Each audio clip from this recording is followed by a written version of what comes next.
Hai,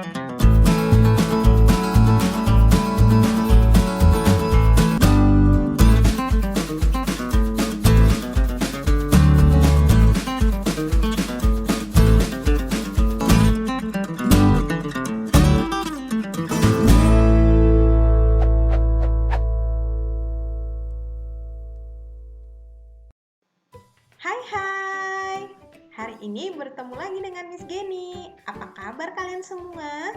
Semoga semua dalam keadaan sehat ya. Nah, kalian bisa lihat kan banyak sekali benda-benda di sekitar Miss Geni. Di atas, di samping, di bawah. Nah, benda-benda ini sering kamu lihat juga kan dalam kehidupan sehari-hari? Penemuan benda-benda ini sangat membantu kita semua. Nah, apa kalian tahu benda-benda ini termasuk ke dalam benda elektronik? Benda elektronik adalah benda yang dapat berfungsi jika dialiri arus listrik.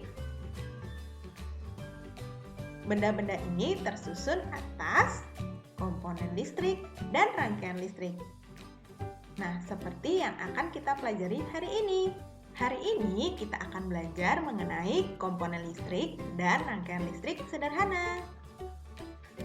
Tujuan kamu mempelajari materi ini adalah yang pertama, agar kamu mengetahui komponen-komponen listrik.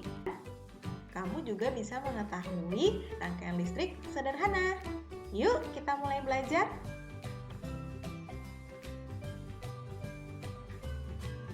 Komponen listrik. Berikut ini beberapa contoh komponen listrik sederhana. Yang pertama ada baterai.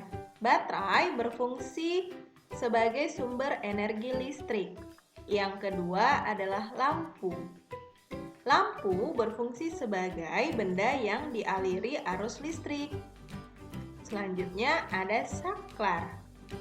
Saklar berfungsi memutus dan menyambung arus listrik. Dan ada kabel. Kabel berfungsi sebagai media penyalur arus listrik. Nah, kabel berfungsi sebagai media penyalur arus listrik karena di dalam kabel ini terdapat kawat tembaga. Kawat tembaga merupakan konduktor yang baik dalam menghantarkan arus listrik. Tembaga dipilih juga karena tembaga lentur dan paling ekonomis dibandingkan konduktor listrik lainnya. Komponen-komponen tersebut dirangkai sedemikian rupa hingga menjadi rangkaian listrik. Ada dua macam rangkaian listrik. Yang pertama rangkaian seri, yang kedua rangkaian paralel. Kita lihat yuk apa itu rangkaian seri. Rangkaian seri merupakan rangkaian listrik yang alat listriknya dipasang berderet tanpa cabang. Ini adalah contoh rangkaian listrik seri. Kelebihan dari rangkaian ini membutuhkan sedikit komponen sehingga biayanya lebih hemat dibandingkan dengan rangkaian paralel. Kekurangannya, jika salah satu lampu padam, maka lampu lain padam. Lampu menyala lebih redup. Rangkaian paralel merupakan rangkaian listrik yang alat listriknya dipasang sejajar sehingga terbentuk cabang. Ini adalah contoh rangkaian paralel.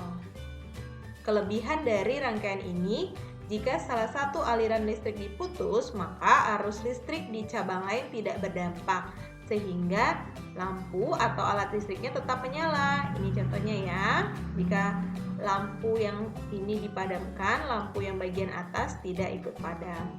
Lampu pada rangkaian listrik paralel ini juga menyala lebih terang.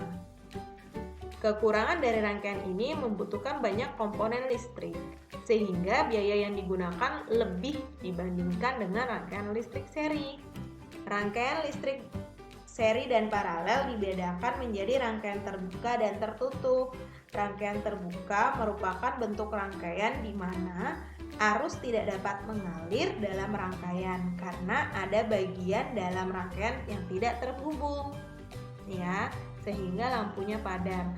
Sementara rangkaian listrik tertutup, rangkaiannya seluruhnya tertutup sehingga arus masuk, lampunya menyala. Untuk menambah pengetahuanmu, yuk kita mengenal beberapa tokoh dan penemuannya di bidang listrik. Yang pertama ada Thomas Alva Edison. Beliau menemukan lampu pijar. Yang kedua adalah Alessandro Volta. Beliau yang menemukan baterai.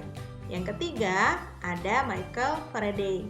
Beliau yang menemukan listrik. Wah, tidak terbayang ya jika penemuan-penemuan ini tidak ada.